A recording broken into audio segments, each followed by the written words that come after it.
Bueno.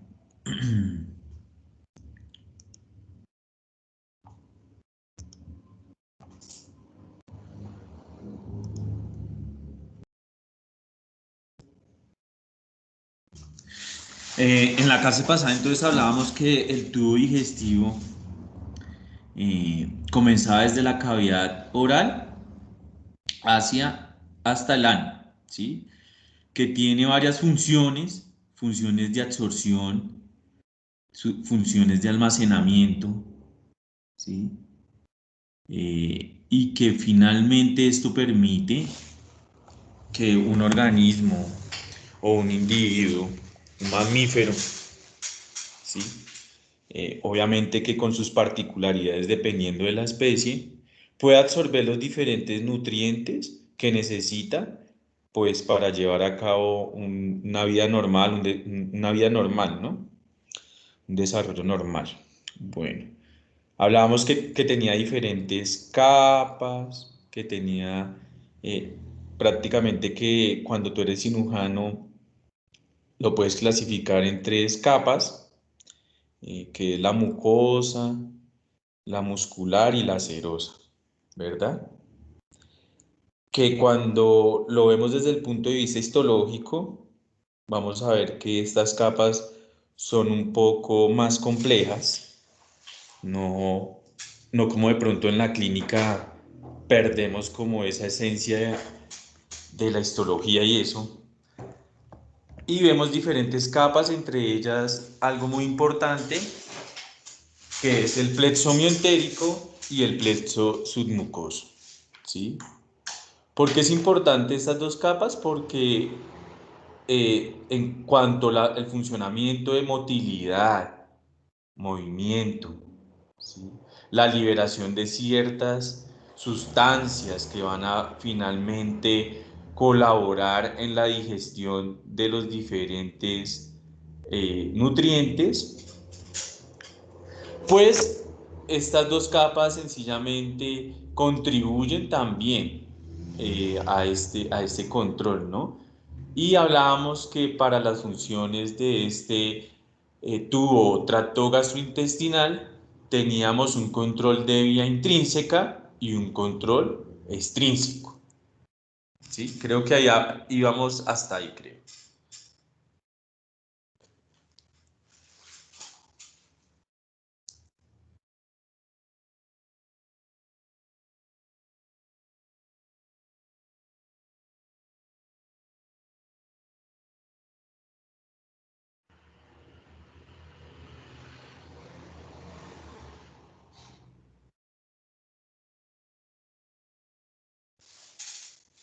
Entonces, por lo tanto, ese tracto gastrointestinal tiene que estar muy coordinado, muy rítmicos sus movimientos. ¿Estamos viendo la pantalla? No sé si me salí.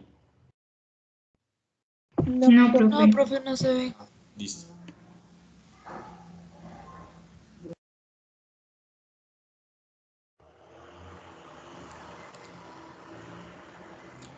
Entonces hablábamos de ese sistema de control del tracto gastrointestinal, es aquel que, pues obviamente, evidentemente va a controlar todos sus movimientos, ¿sí? Todas esas funciones del tracto gastrointestinal. Y hablábamos que había un sistema de control intrínseco que era propio de ese tracto gastrointestinal, ¿sí? En el cual, pues digamos, tenemos el sistema nervioso enteral, que es, digamos, es todo ese sistema, pues que está a nivel del tracto gastrointestinal y que es particular de ese tracto gastrointestinal, ¿sí?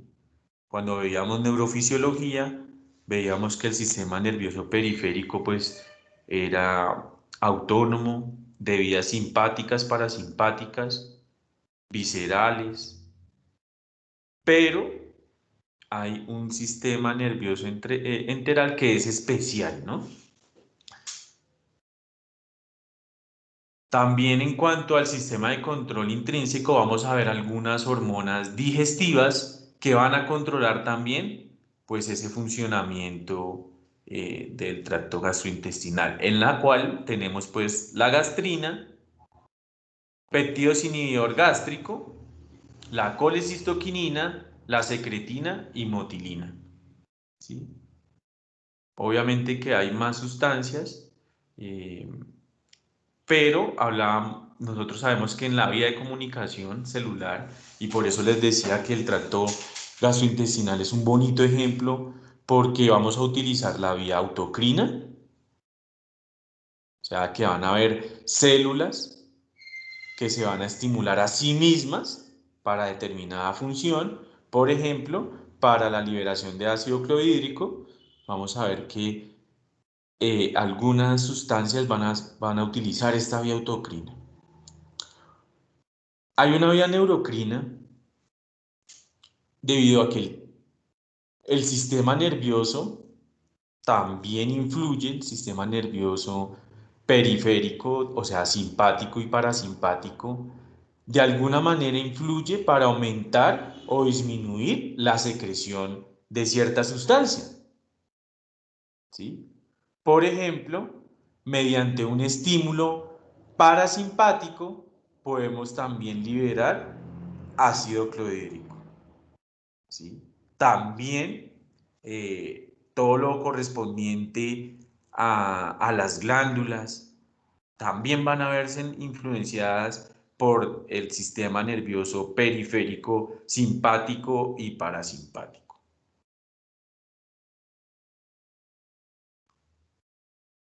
También hay una acción paracrina. La célula no tiene un componente neurológico, pero puede ser capaz de estimular a la célula vecina. ¿Sí? Entonces, esas vías son muy importantes, tenerlas en cuenta y son muy bonito ejemplo. Vamos a ir viendo poco a poco algunas sustancias a medida que nos vayamos introduciendo pues en el tracto gastrointestinal, en esta fisiología que es tan bonita. Lo que pasa es que esta es la clase general, ¿no? O sea, una clase general, entonces acá son generalidades y ya poco a poco nos vamos adentrando o entrando en toda esta fisiología tan bonita. También hay una vía endocrina, ¿sí? Entonces, hay unas hormonas que se producen en el tracto gastrointestinal y que tienen efecto en el tracto gastrointestinal. Obviamente que necesita un lecho vascular, ¿no? Por eso se denomina hormona. Acuérdense que si, o una vía endocrina, que si la sustancia química que lleva la señal no, o su transporte no se da por un lecho vascular, no se va a llamar hormona o no va a tener función endocrina, sino sencillamente sería paracrina.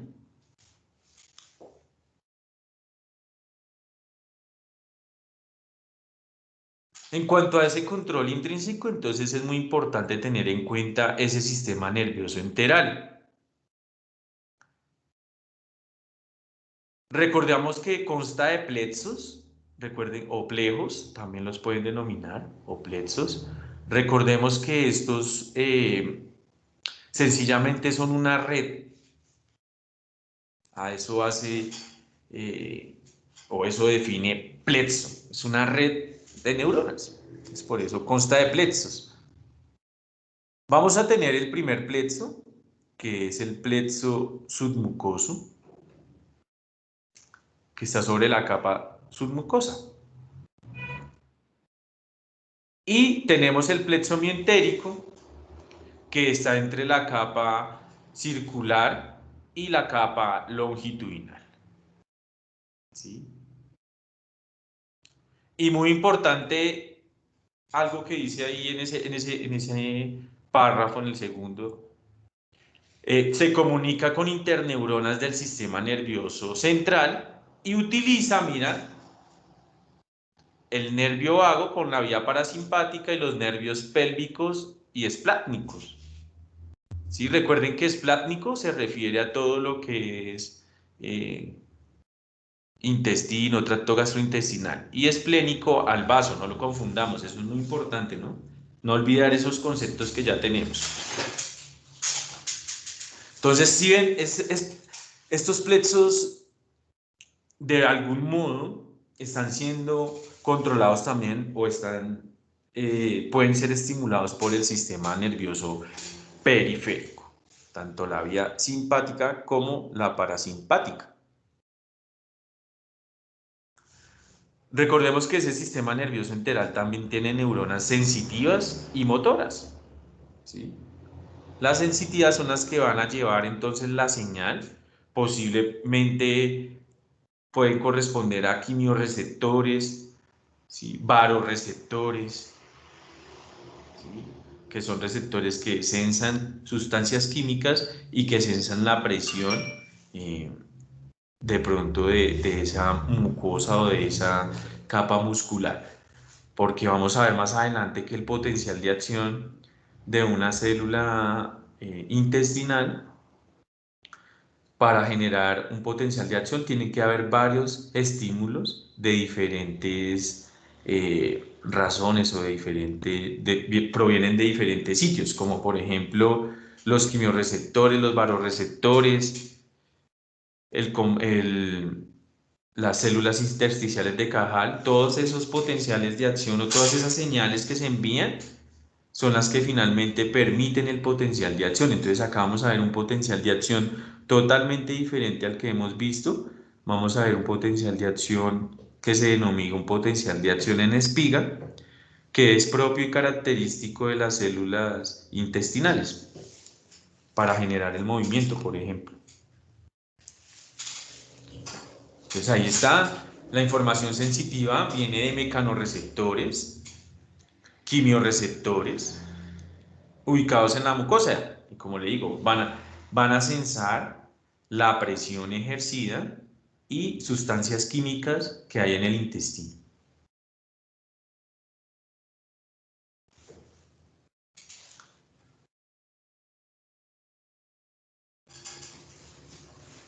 Recuerden que el sistema nervioso enteral entonces va a estar inervando el músculo vascular, el músculo gastrointestinal y las glándulas.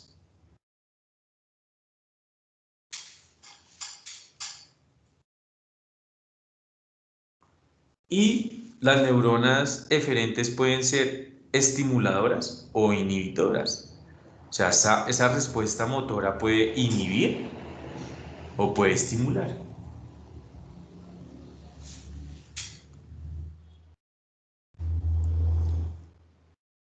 Ya viendo un poco el sistema nervioso enteral, entonces vamos a ver esta gráfica. Ya la habíamos visto la clase pasada.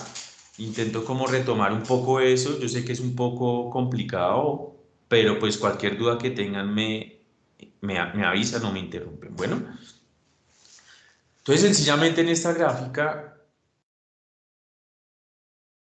tenemos la mucosa. Vamos a tener, mira lo que nos nombran acá, los quimiorreceptores, los mecanorreceptores o varoreceptores, que finalmente sensan la presión y sustancias químicas. Están sobre la luz, ¿sí?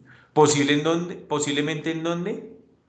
En el epitelio cilíndrico ciliado. En esos cilios van a estar de algún modo algunos quimiorreceptores, ¿sí? Vemos que hay unas células secretoras que van a hacer entonces una respuesta, ¿no? Y hay células endocrinas, mira, hay unas glándulas o unas células glandulares que finalmente permiten la liberación de algunas sustancias tipo hormona.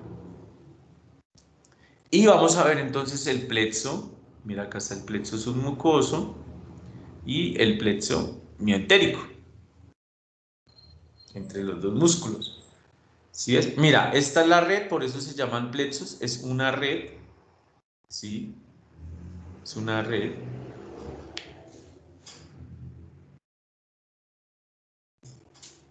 Sí, entonces mira, tanto los quimiorreceptores y mecanorreceptores estimulan entonces ese plexo submucoso, ¿sí? Pero de algún modo también tiene comunicación directa con el plexo mioentérico. ¿Por qué?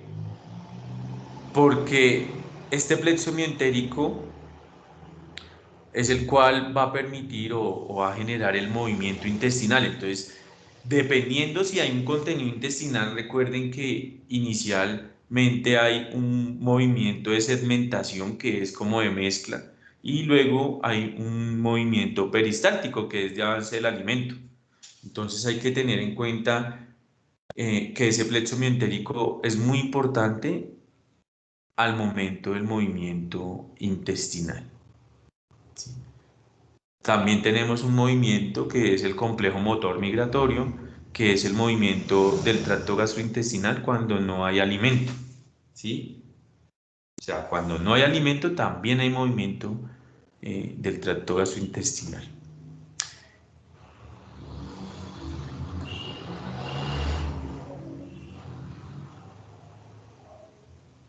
Viendo también esta gráfica podemos ver que hay una vía sensorial, ¿sí? Que es la que va a llevar entonces la información obtenida desde los mecanorreceptores y los quimiorreceptores hacia el sistema nervioso central, ¿sí? Y se va a enviar entonces una respuesta por vía parasimpática o simpática.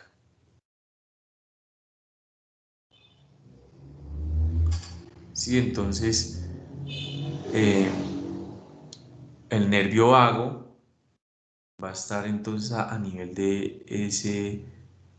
Y recuerden que hay unas interneuronas, ¿sí? Estas interneuronas son las que van a permitir la comunicación entonces entre el sistema nervioso periférico y el sistema nervioso enteral, ¿sí? Aquí son estas que vemos de verde, ¿sí?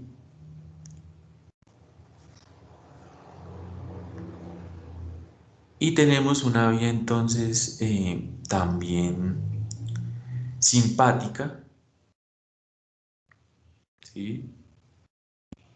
Va a generar entonces, digamos, también una respuesta, ¿sí? Por lo general, la vía simpática es estimuladora y la vía parasimpática, el nervio vago es estimulador y la vía simpática es inhibitoria.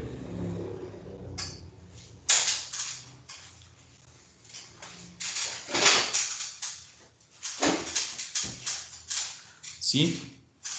Entonces, digamos, si se libera o se estimula esta vía parasimpática, pues va a aumentar la motilidad intestinal, va a estimular la secreción, por ejemplo, de ácido clorhídrico, de enzimas pancreáticas, ¿sí? Tiene esa capacidad, ese sistema nervioso parasimpático.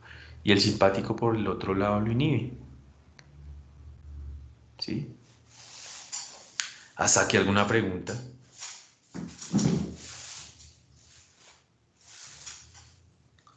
No, profe. Señor, No, que no, profe, no. listo. ¿Vamos bien? Sí, señor. Listo. Sí, profe. Ahí es ya un corte en el cual pues vamos a ubicar el plexo mioentérico que va a estar entre los dos músculos, el longitudinal y el circular, y el plexo submucoso. Hablábamos que también tienen otros nombres porque dependiendo de la persona que de pronto los encontró, pues le colocan ese nombre. Entonces, el plexo submucoso lo vamos a llamar también de Meissner y el plexo mioentérico de Auerbach. ¿Listo? También lo podemos conocer así, se los nombro por si de pronto en la literatura encuentran eso, es para que no los confundan. Bueno,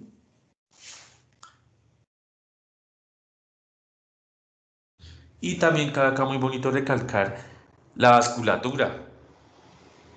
¿Sí? Esa vasculatura, mira, también se va a ver influenciada por el sistema nervioso enteral. Por ejemplo, si se tiene el alimento y se necesita una mayor absorción del alimento, pues se va a producir una vasodilatación para expandir el campo de absorción del nutriente.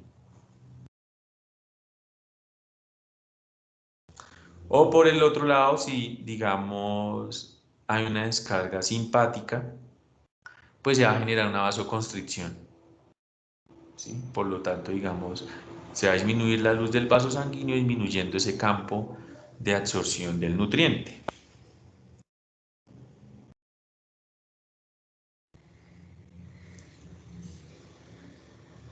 Esta imagen es para recordar, muchachos, que no solamente el sistema nervioso tiene control sobre el tracto gastrointestinal, sino que vamos a ver algunas hormonas. Aquí están la mayoría en esta tabla las hormonas digestivas, ¿sí? Vamos a ir viéndola una a una.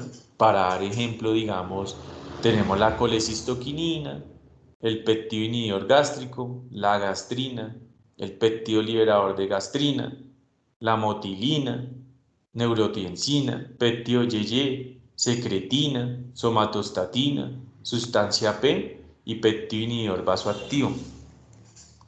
¿Sí? Todos ellos van a tener una fuente donde se van a producir diferentes células, por ejemplo la colecistoquinina que se genera en las células I, el péptido inhibidor en las células K, la gastrina en las células G, ¿sí? La secretina en las células S, y van a tener entonces una célula blanco o una célula a la cual van a estimular, que son células distantes. Por ejemplo, la colecistoquinina que se genera en las células I es capaz de estimular el páncreas y la vesícula biliar. ¿Para qué? Para estimular la secreción enzimática.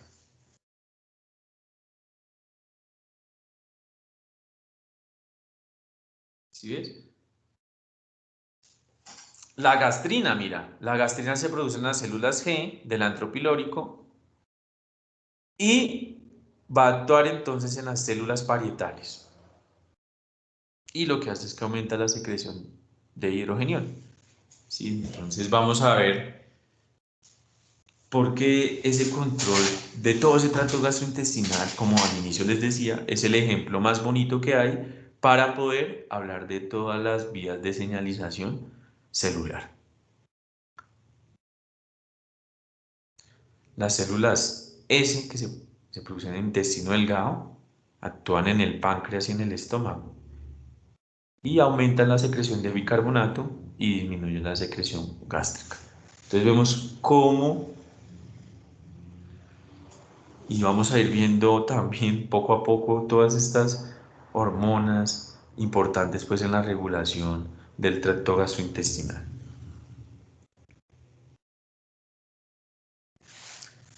En cuanto al sistema extrínseco,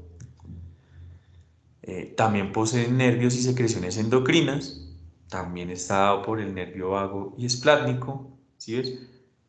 Si se dieron cuenta cuál es la diferencia entre el sistema, el control intrínseco y el extrínseco. Entonces, en el intrínseco hablábamos de los plexos, aquí hablamos del sistema nervioso periférico, mira, ¿sí? El que mostrábamos que regía también sobre el plexo mientérico y el plexo submucoso, ¿sí? ¿Quién lo da? El nervio vago y el esplátnico. Ya las hormonas sí no son propias del tracto gastrointestinal, sino son unas hormonas que se producen en glándulas distantes, por ejemplo la aldosterona. ¿Dónde se produce la aldosterona?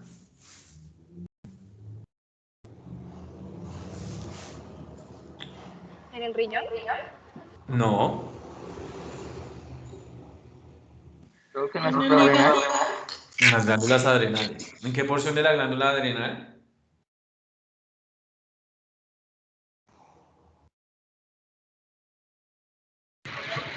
Cortado. ¿En cuál?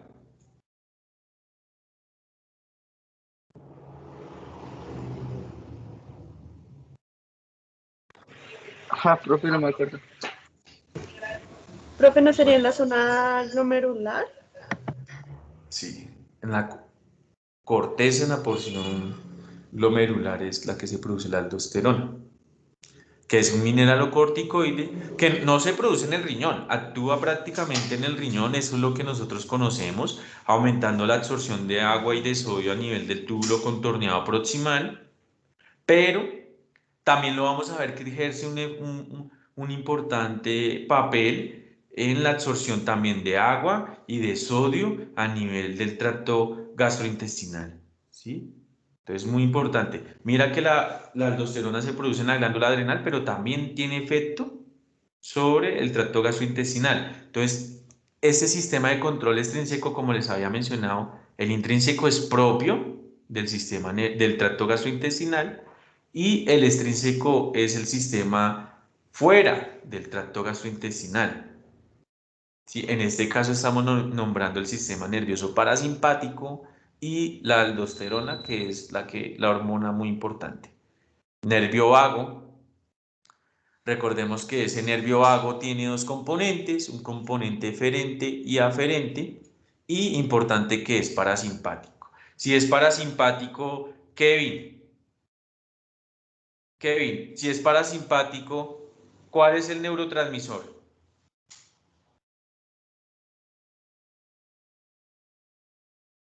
Acetilcolina. Correcto, muy bien, Kevin. La acetilcolina entonces va a ser el neurotransmisor, ¿listo? Porque es parasimpático, muy bien.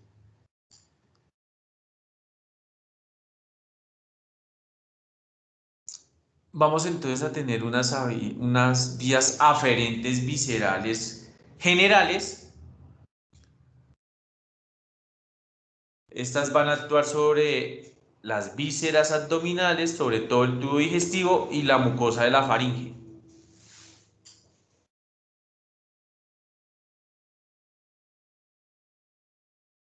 Y vamos a tener unas vías aferentes viscerales especiales. ¿En dónde las vamos a tener? En las papilas gustativas, ¿sí? Acuérdense que esa vía es muy especial y por lo tanto, acuérdense las yemas gustativas como ese control químico finalmente pueden generar un estímulo, ¿sí? El sodio, acuérdense que el sodio estimulaba las papilas, que lo hacía también pues la sal tiene sodio, que lo hacía, digamos, la proteína, que lo hacían las sustancias ácidas, ¿sí? Entonces esa vía es una vía aferente visceral especial. Y tenemos también pues vías eferentes también, visceral general y vías eferentes viscerales especiales. ¿De dónde se proyecta? Desde el sistema nervioso a los ganglios parasimpáticos. ¿Dónde están los ganglios parasimpáticos, Neuta?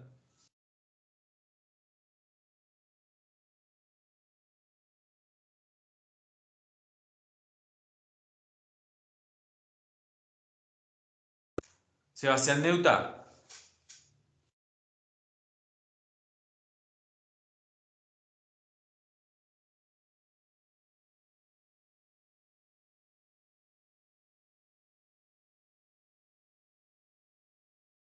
¿Alguien sabe en dónde se encuentra?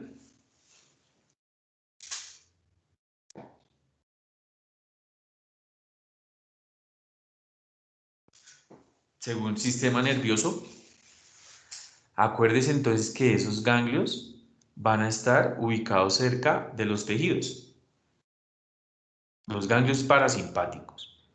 Y los ganglios simpáticos van a estar, acuérdense que son los prevertebrales y paravertebrales, son los que van a estar prácticamente cerca a la médula espinal, ¿sí? Entonces, esas son particularidades del sistema nervioso que no se nos deben olvidar.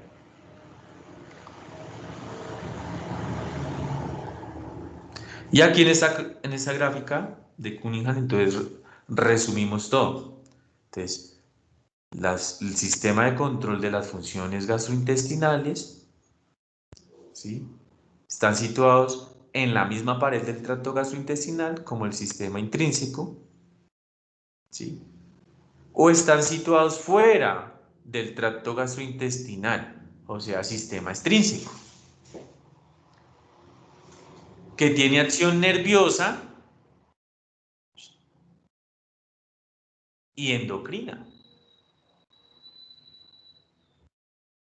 Los dos la tienen, tanto el sistema nervioso intrínseco, el control intrínseco como el extrínseco.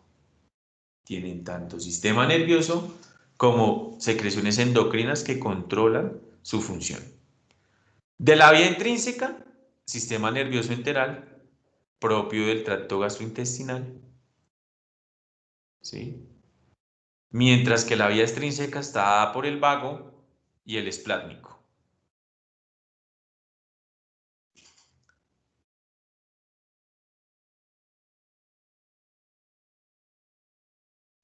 El nervio esplátnico, ¿cuál sería? Preguntémosle a ver a... ¿Cárdenas está?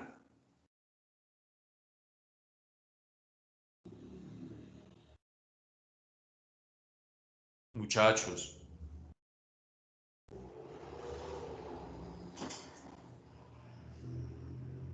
Bueno, María Clara, tú sí estás, a ver.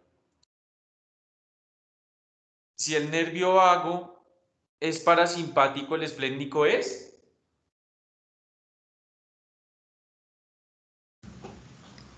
¿Es periférico? Sí, es periférico. Simpático. El nervio vago es parasimpático y el esplénico sería ¿qué? ¿Simpático? Simpático. Simpático. Simpático. Ah. Listo. ¿Listo?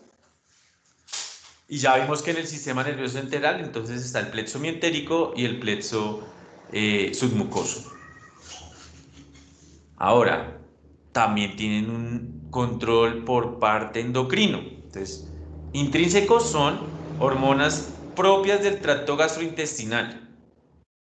O sea, propias se producen en todo el tracto gastrointestinal y van a estimular a células del mismo tracto gastrointestinal. Entre esas tenemos la secretina, la gastrina, la colecistoquinina. Esta también la podemos encontrar como CCK, el péptido inhibidor gástrico y la motilina, propias del tracto gastrointestinal. Y por otro lado, en la vía extrínseca, que es por fuera, tenemos la aldosterona que se produce en la glándula adrenal, en la corteza, en la porción glomerular de la glándula adrenal, que es un derivado del anillo heterocíclico del colesterol y que sus receptores van a estar a nivel del citoplasma.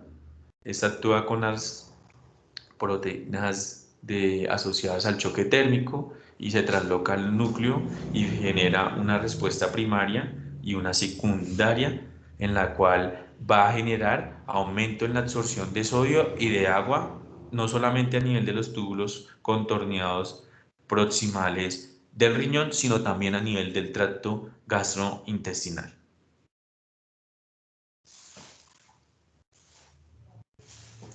Hasta ahí preguntas, dudas, inquietudes. ¿Cómo vamos? ¿Muy rápido, muy difícil o suave? Tienen que decirme porque esos temas a mí me gustan, entonces de pronto me emociono mucho y voy muy rápido. Pero preguntas, contestemos preguntas.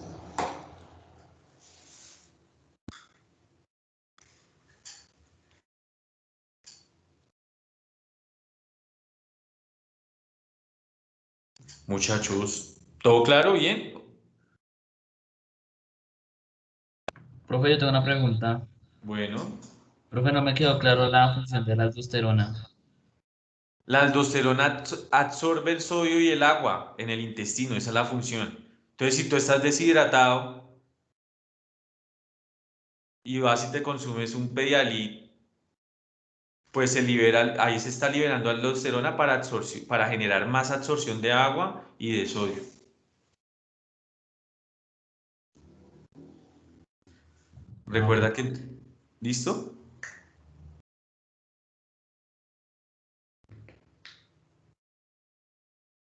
Pero nosotros pensábamos que la función era solo renal. No, también a nivel del tracto gastrointestinal la aldosterona también actúa. ¿Alguna otra pregunta?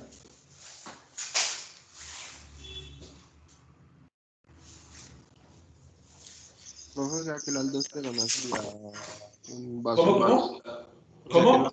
O sea que la aldosterona sería como un vasodilatador, por decirlo así. No, porque ella actúa es estimulando, no es un vasodilatador. Ella lo que hace es que aumenta la apertura de unos canales o estimula, como tiene a nivel de la transcripción, lo que hace es que aumenta la transcripción genética o génica de los canales que van a permitir la absorción de agua y de sodio, ¿sí? Por ejemplo, los canales de acuaporinas, ¿sí? El agua se absorbe a través de las acuaporinas, ¿sí? Entonces, como es a nivel nuclear que actúa, permite finalmente que se produzcan más canales de acuaporina y que se pongan sobre la membrana celular para que se aumente la absorción de agua. Pero no es un vasodilatador. Lo que pasa es que, digamos, si hablamos del sistema renina-angiotensina-aldosterona, por el contrario, va a ser es un vasoconstrictor. Todo ese sistema que se estimula.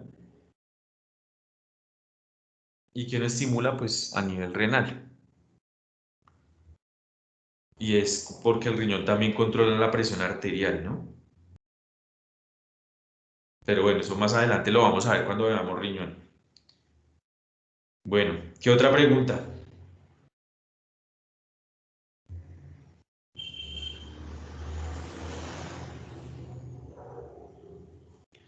Bueno,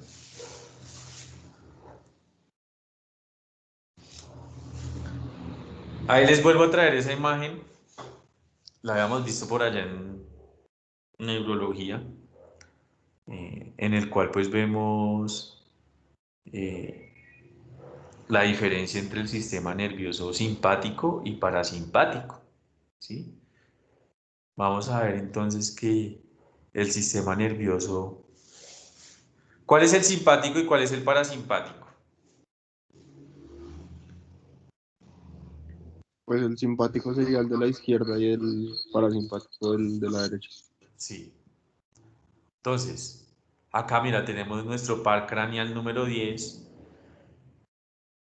el nervio vago, el cual va a influir o va a tener actividad sobre el tracto respiratorio, sobre el corazón, sobre el estómago, el páncreas, intestino, ¿sí?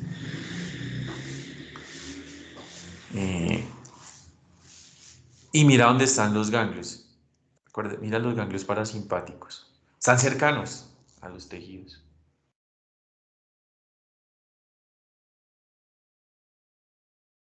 ¿Y dónde están los simpáticos? Pues cercanos a la médula espinal. Los prevertebrales y paravertebrales, esos que tenemos acá. Entonces es muy importante también tener como esas eh, estructuras anatómicas o esos conceptos anatómicos y neurológicos claros. Entonces, hablando de la particularidad o generalidades de este sistema nervioso parasimpático, entonces, a nivel, actúa sobre a nivel, digamos, la vía parasimpática a nivel del ojo, ¿qué hace a nivel del ojo? ¿Dilata o contrae la pupila? Dilata. Dilata la pupila. A El nivel del... parasimpático la contrae, profe. Exacto. Recuerden que acá este es porque los dos son complementarios, mientras que uno estimula, el otro inhibe. A nivel de la glándula salival, ¿qué hace el sistema nervioso parasimpático? Las estimula. Exacto, la estimula. ¿Y el simpático? La inhibe. Exacto. A nivel del tracto respiratorio, ¿qué hace el sistema nervioso parasimpático?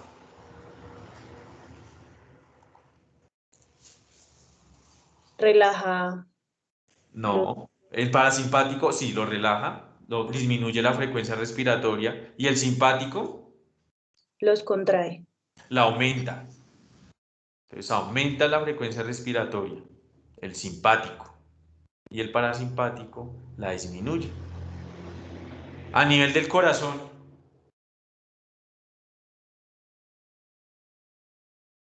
¿qué hace el parasimpático? ¿Aumenta o disminuye la frecuencia cardíaca? Disminuye. La disminuye y el simpático la aumenta.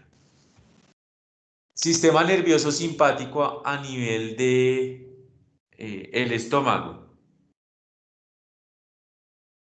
¿Qué va a hacer según lo que hemos visto? ¿La estimula o la inhibe? La inhibe. No, el sistema nervioso parasimpático la estimula. El estimula. simpático la disminuye. Sí, La el inhibe. parasimpático la estimula. Lo mismo a nivel de la secreción pancreática y a nivel a nivel intestinal. ¿Listo? Para tenerlo en cuenta, por favor. Entonces, la vía parasimpática es estimuladora y la simpática inhibidora.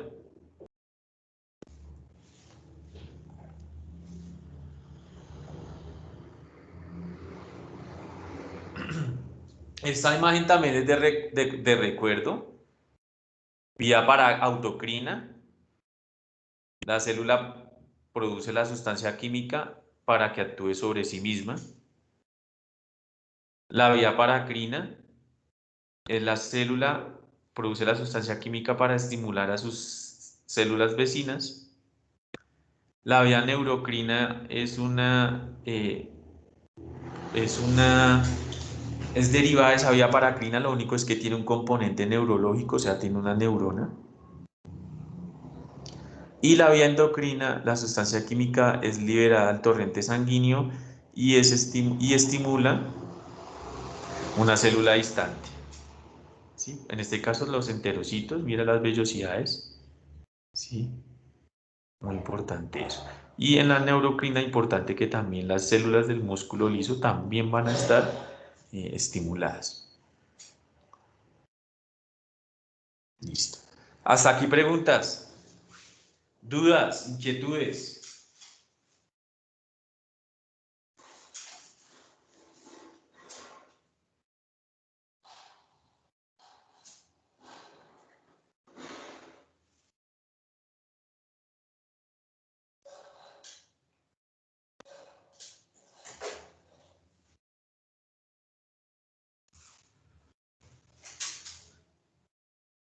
Listo.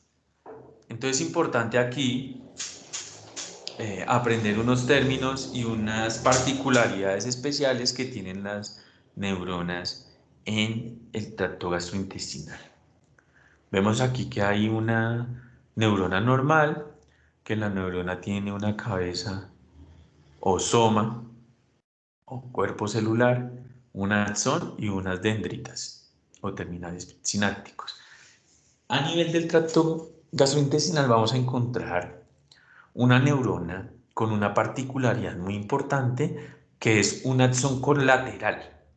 ¿Qué significa esto? Que a partir del axón van a salir unas ramificaciones o varias ramificaciones a las cuales la llamaremos varicosidades.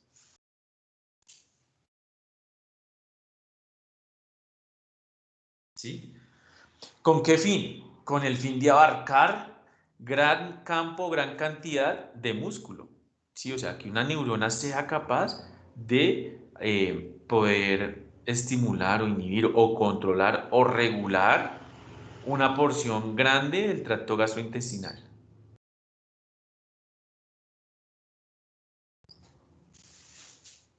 Por eso tiene la particularidad entonces de las varicosidades, que son esa salida de esos axones colaterales.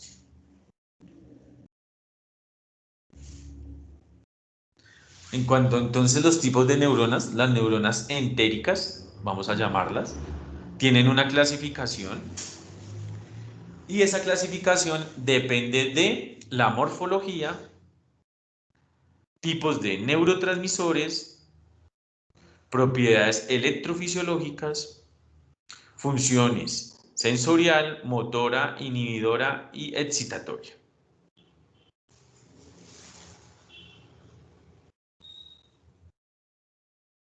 ¿Listo?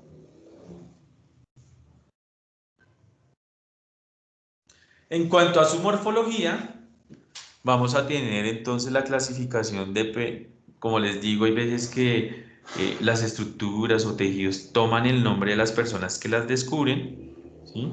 Entonces vamos a tener una clasificación dependiendo de la morfología y la vamos a clasificar como dógil.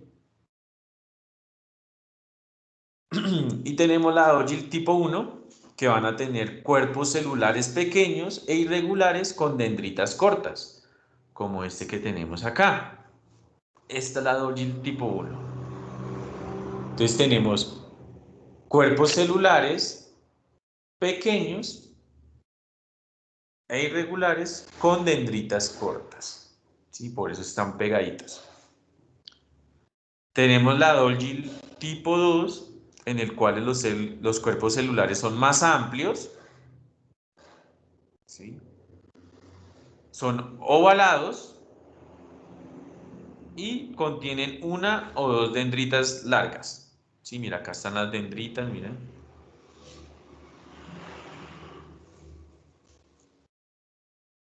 Y la clasificación tipo 3 tienen distintas formas y muchas dendritas.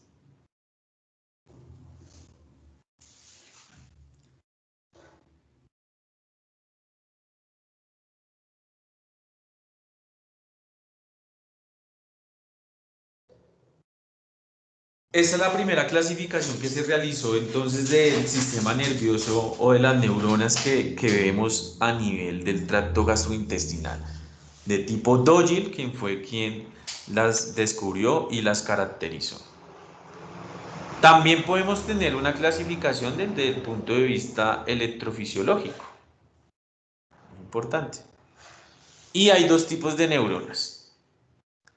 Una, que es una neurona tipo S, que es un potencial de acción rápido. Dos, unas neuronas AH, que es un potencial de acción prolongado.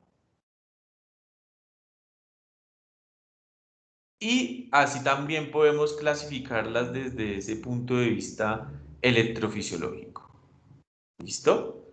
Una rápida y una de acción prolongada.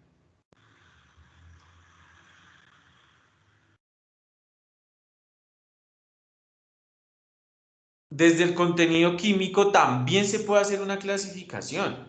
Entonces, como ya lo hablábamos, hay neuronas colinérgicas, estimulan las actividades digestivas colinérgicas, ¿sí? O sea que corresponden a la acetilcolina, y adrenérgicas corresponden a la adrenalina. Entonces es simpático y esta colinérgica es la parasimpática. Es para que no se confundan en esos términos. Bueno. Y adrenérgicas, que serían simpáticas. Entonces ya sabemos que las colinérgicas o parasimpáticas estimulan y que las adrenérgicas o simpáticas inhiben.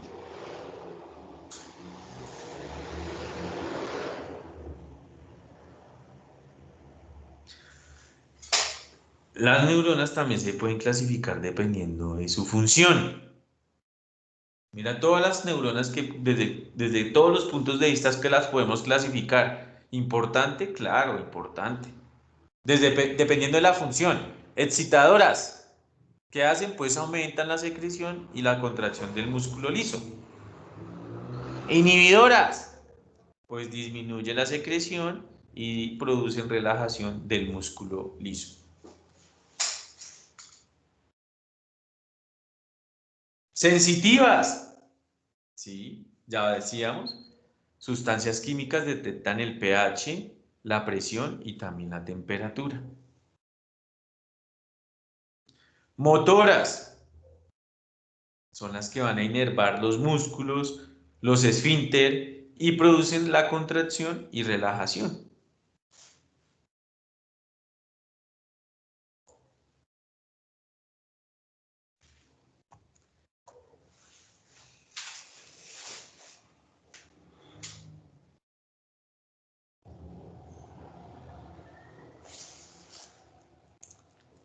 ¿Cómo vamos?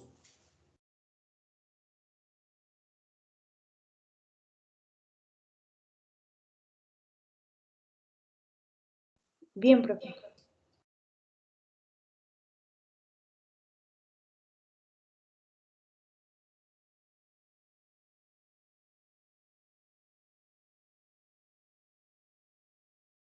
Preguntas.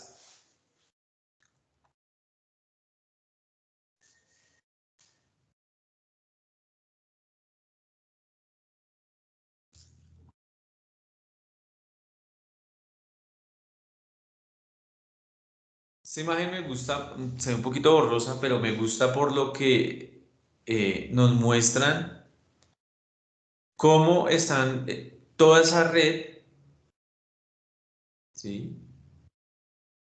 Toda esa relación y esa comunicación del sistema nervioso, tanto enteral como periférico. Por eso la clasificación de las neuronas es tan extensa e importante, ¿sí? Para saber en realidad cómo funciona todo este tracto gastrointestinal, que es de los más grandes que tenemos y que su control tiene que ser un control rítmico y adecuado, porque si no vamos a generar patologías. Entonces es importante estudiar esto. Esto es para motivarlos a que sean especialistas, digamos, el gastroenterólogo también hace falta y estos conceptos son básicos en esa gastroenterología. Entonces, esa es la motivación. Algunos van a ser cardiólogos, otros van a ser neurólogos, otros van a ser ortopedistas, otros van a ser gastroenterólogos, ¿sí? Entonces, eso es importante. Bueno, si no hay preguntas, tomémonos un break de 5 minuticos y ya continuamos, ¿vale? Vale, profe. Listo, profe, gracias. Y quedamos aquí en esto, enterocromafines.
Listo, muchachos, ¿ya estamos? Sí, profe.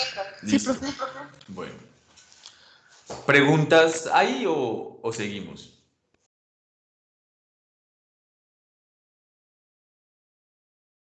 Listo. Para definir y entender de pronto todo ese sistema de secreción que hay a nivel del tracto gastrointestinal, tenemos que tener en cuenta un término que es enterocromafines. ¿Listo? Entonces esas células enterocromafines son esas células que son capaces de secretar péptidos y hormonas.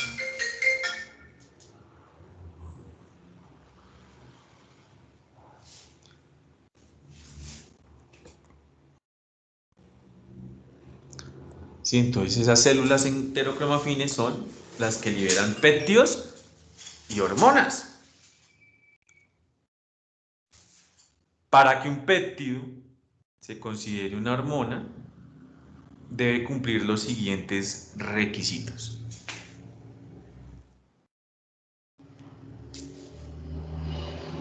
Debe ser secretada por una célula del aparato digestivo. O sea, tiene que producirse ahí.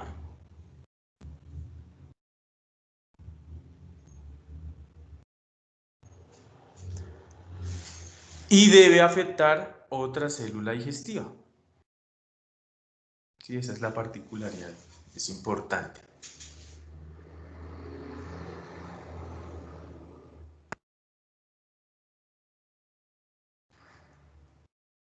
Obviamente que debe ser su transporte por sangre.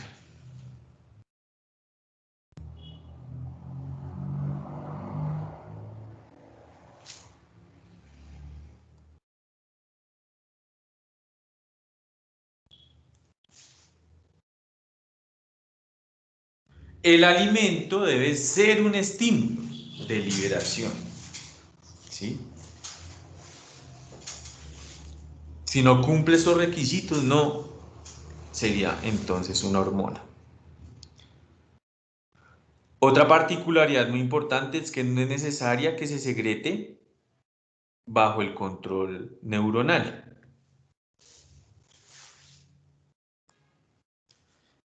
Y quinto, una forma sintética imita su acción natural.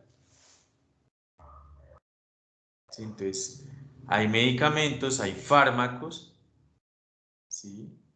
que se hacen en el laboratorio, tienen una acción mimética o idéntica a la acción que hace la hormona naturalmente.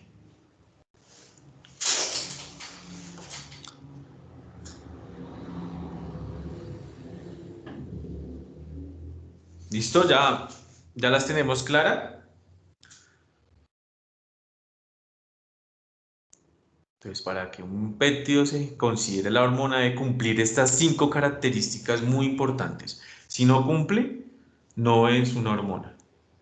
Sencillamente se quedó como un péptido digestivo.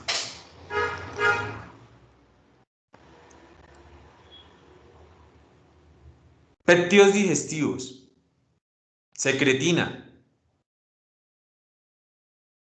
gastrina, histoquinina, polipéptido inhibidor gástrico, motilina, péptido YY, enteroglucagón.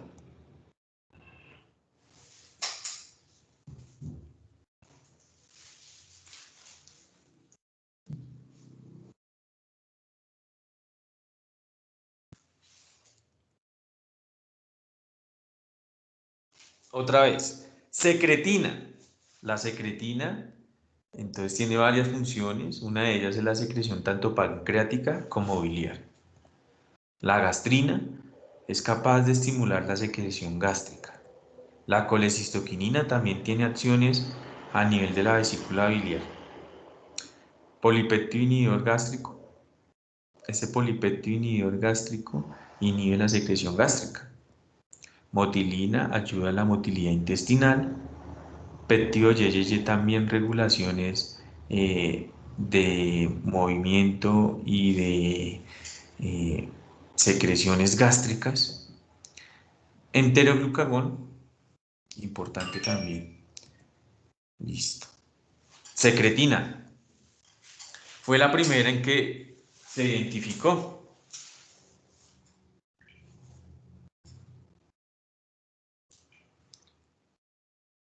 Se produce en las células del duodeno y en la parte superior del yeyuno.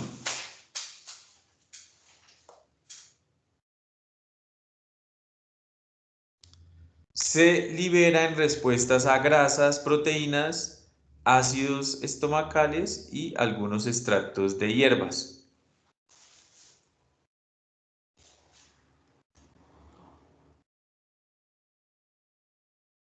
Estimula la secreción pancreática endocrina. ¿Cuál es la secreción pancreática endocrina?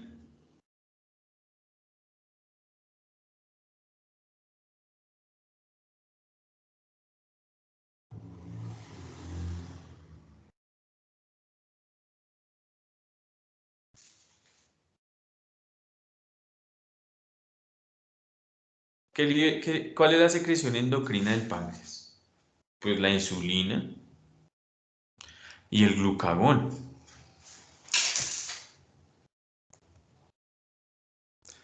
La secretina también estimula a nivel biliar el agua y el bicarbonato. O sea que la secretina va a actuar a nivel de los conductos. ¿Sí ves? Porque cuando vayamos a ver la producción de bilis, hay una secreción primaria y una secreción secundaria que se va modificando en los conductos.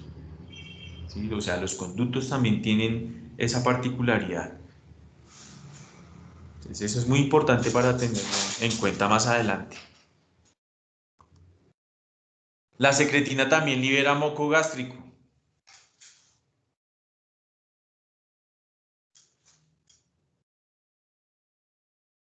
Libera petsinógeno. Muy importante ese petsinógeno porque el petsinógeno es el que va a hacer el simógeno o la materia prima de la petsina. Y la petsina es la enzima que va a empezar a degradar las proteínas que consumimos en el alimento.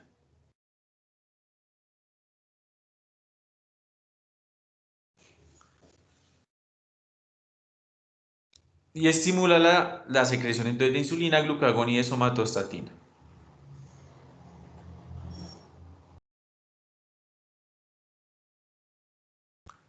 Inhibe la secreción de ácidos gástricos, la motilidad intestinal y el crecimiento de la mucosa gástrica.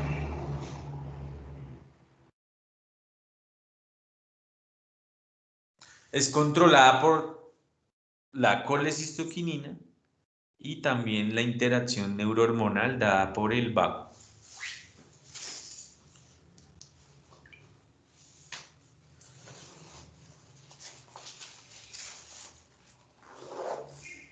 Entonces vemos todas esas funciones que tiene la secretina.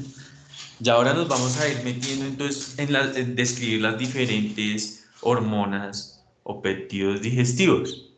¿Alguna pregunta hasta ahí?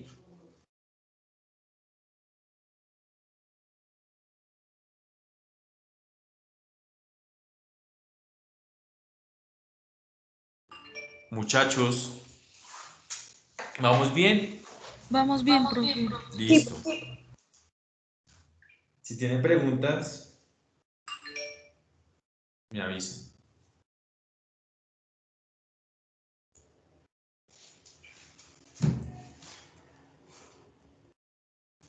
Gastrina.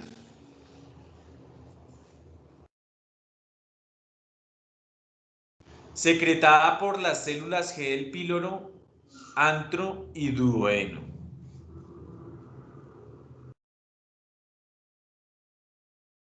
Se libera en respuesta a proteínas y a la distensión del estómago. O sea que, ¿qué tipo de receptores se estimulan? su liberación. ¿Qué tipo de receptores sensoriales?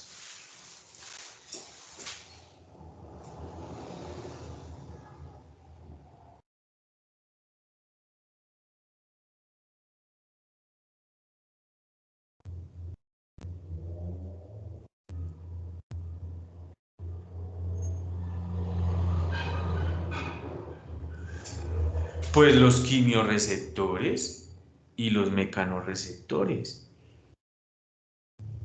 Porque los quimiorreceptores van a sensar la respuesta a las proteínas. Acuérdense que los quimiorreceptores sensan las sustancias químicas, en este caso sensa las proteínas.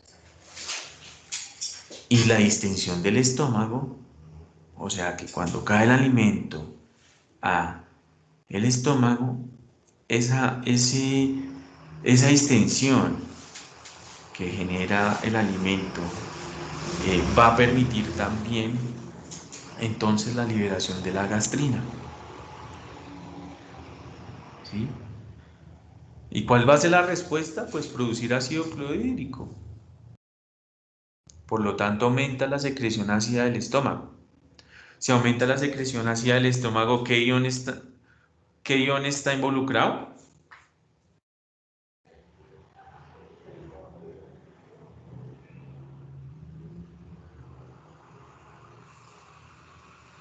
¿O cuál es? Si hablamos de ácido, ¿qué molécula está involucrada?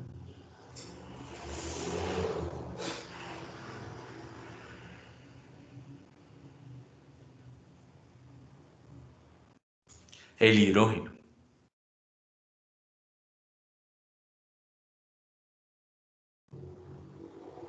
Y si está involucrado el hidrógeno, ¿qué enzima entonces en esa célula habrá? Eso es todo porque tenemos que relacionarlo, muchachos. Anhidrasa carbónica.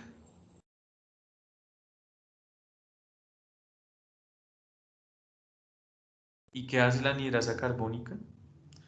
Pues disocia el CO2 y el agua en bicarbonato, que luego se disocia en hidrógeno, perdón, es la anhidrasa carbónica que coge el CO2 y el agua y lo disocia en ácido carbónico, y el ácido carbónico se disocia en bicarbonato e hidrogenión. ¿Sí? Entonces ese hidrogenión es el que va a salir a la membrana apical o hacia la luz y se va a secretar. Sale el hidrogenión y atraviesa la capa de moco, del moco gástrico, más adelante vemos, atraviesa la capa de moco gástrico y cuando la atraviesa en la luz va a el bicarbonato disociarse con el cloro y genera el ácido clorhídrico.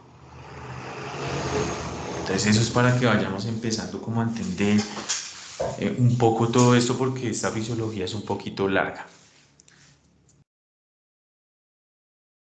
Hay dos formas de la gastrina pequeña y la gastrina grande, o también denominadas G17 y G34. La más activa es la G17, o sea, la gastrina pequeña. Y la gastrina 1 y la gastrina 2 se pueden unir a los receptores de colecistoquinina.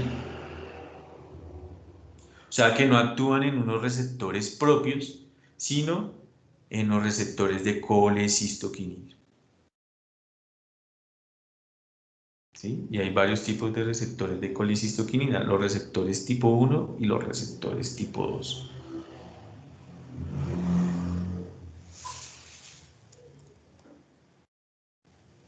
La gastrina estimula entonces la secreción de ácido clorhídrico.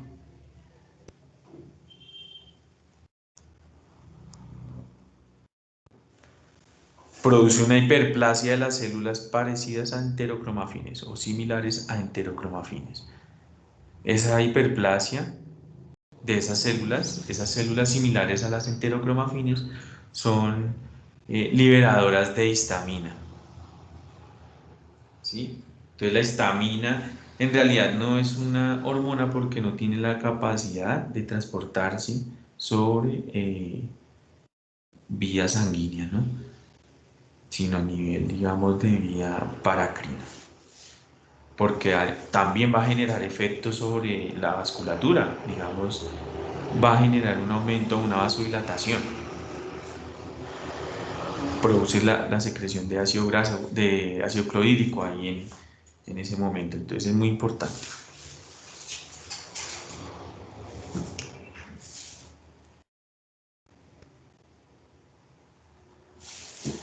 Y entonces permite la liberación de histamina, y esa histamina va a actuar en los receptores H2 de las células parietales.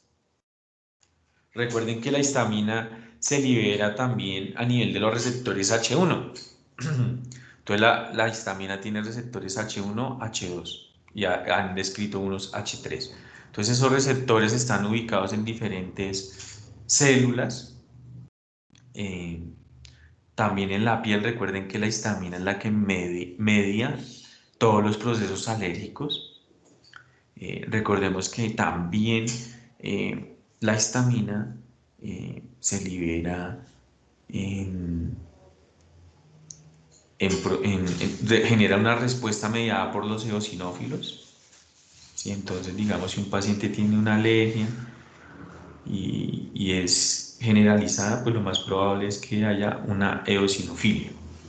Si aumenta la cantidad de eosinófilos. Entonces, hay que recordar la histamina. En su primera parte hay un estadio de la inflamación que lo denominan histamino dependiente y histamino no dependiente. Entonces, en la primera etapa de la inflamación responden los receptores de histamina y en la segunda etapa de la inflamación no responden los receptores de la histamina, sino se empieza a liberar la prostaglandina, que la prostaglandina es la que finalmente genera también o termina de producir esos signos cardinales de la inflamación, que es el rubor, el calor, el dolor, ¿sí? Los puntos cardinales de la inflamación.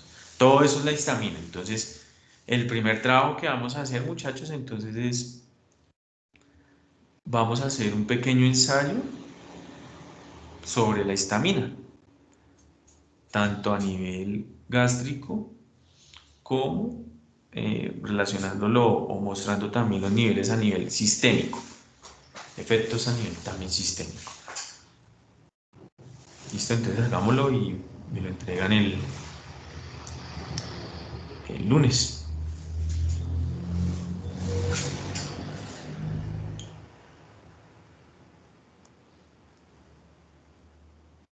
Colecistoquinina.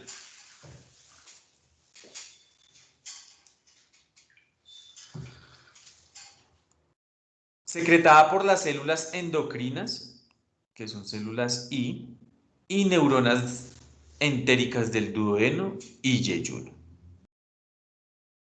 Se libera en respuesta a grasas y proteínas, estimula el vaciamiento de la vesícula biliar y la secreción de enzimas pancreáticas, genera la contracción del músculo liso,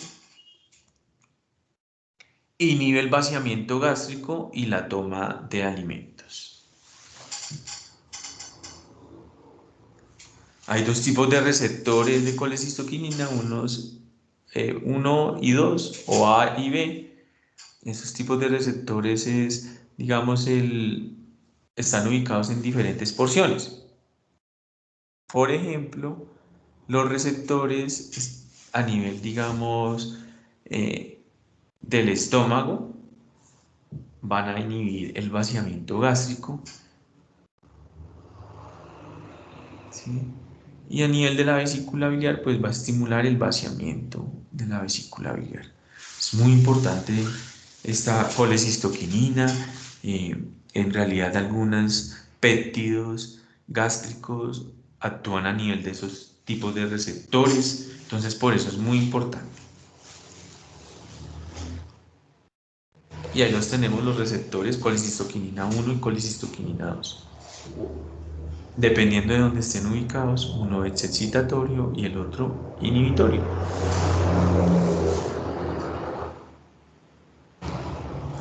Polipéptido inhibidor gástrico.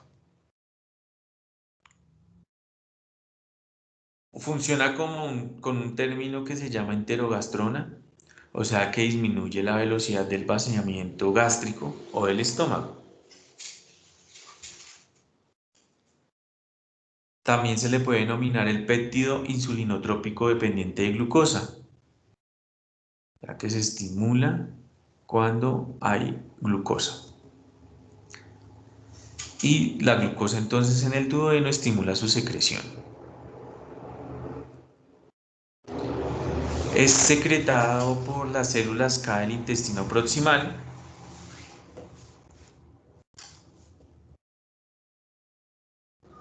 Y como ya le dije, no solo se libera con respuesta a la glucosa y también a las grasas.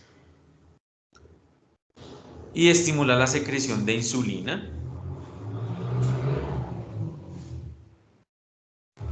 e inhibe la secreción gástrica.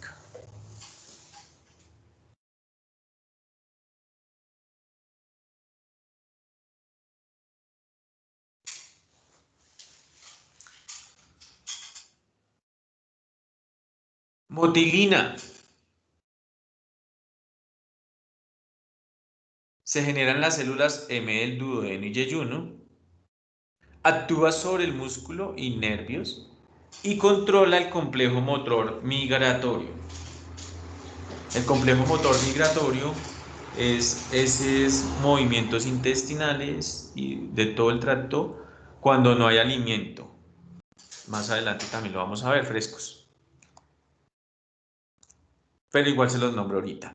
Ese complejo motor migratorio tiene un patrón básico de motilidad intestinal durante periodos entre comidas. ¿Sí? Entonces son los movimientos que se dan cuando no hay alimento o cuando hay un ayuno prolongado.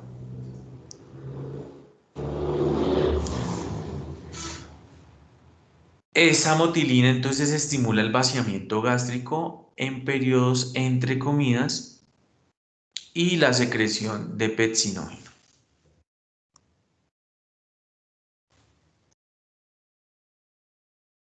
¿Listo? Entonces cuando el paciente come, ya la motilina no va a actuar sobre el complejo motor migratorio, sino que va a empezar a generar otro tipo de actividades, entre ellas está el vaciamiento gástrico y la secreción del pepsinógeno.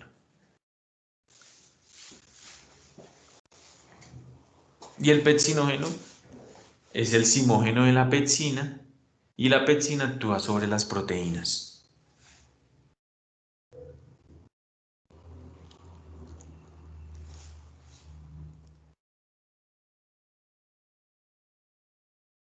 En cuanto al sistema inmune en el tracto gastrointestinal, espérate, no hay más, no me acuerdo.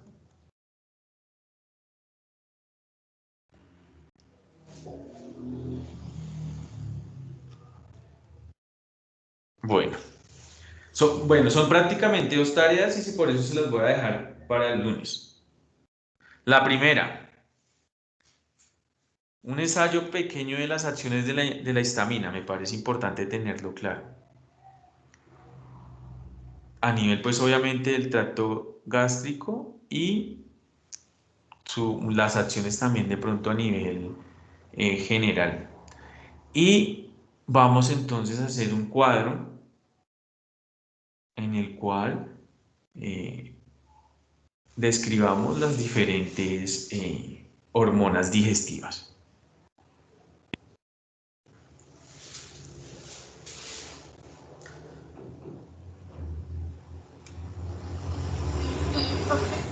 ¿Cómo vamos hasta acá? Dime. La segunda trabajo. Sí, un cuadro en el cual describamos las acciones de las hormonas y péptidos digestivos.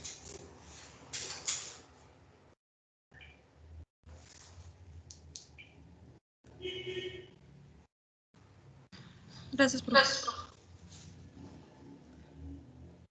Hasta aquí preguntas. Profe, Sí, respecto a la tarea, se tendría el correo, el cuadro y el ensayo, ¿verdad? sí, señorita.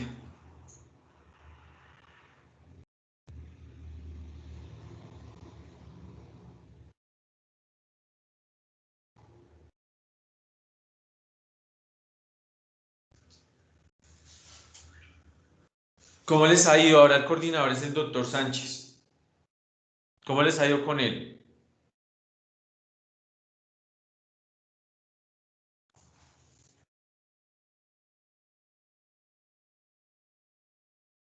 Pues, ¿qué podemos decir?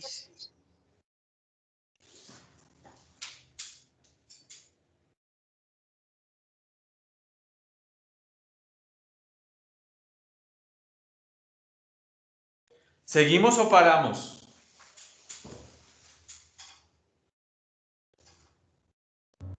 Profe, una pregunta. Dime. Respecto al trabajo, se entrega el correo antes del lunes. ¿Sí?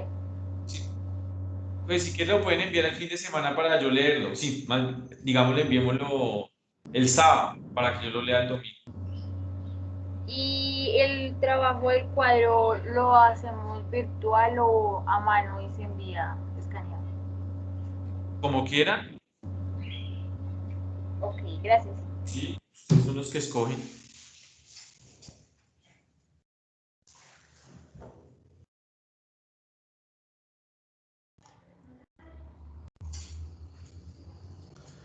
Bueno, muchachos, yo creo que podemos dejar hasta acá. Es largo el tema, vamos bien. No los quiero saturar.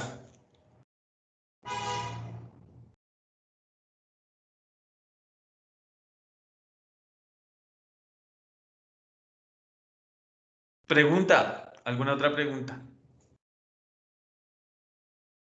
Bueno, igual la charla queda entonces ahí grabada. Cualquier cosa me escriben. Estoy pendiente, ¿no? Vale, Profe, una pregunta. Dime. Referente al ensayo y el cuadro, ¿todo va junto en un solo trabajo o es separado? Sí, todo en uno. Bueno, profe. No vayan a desconectarse. Espérate que aquí esto... Vamos a descargar la lista.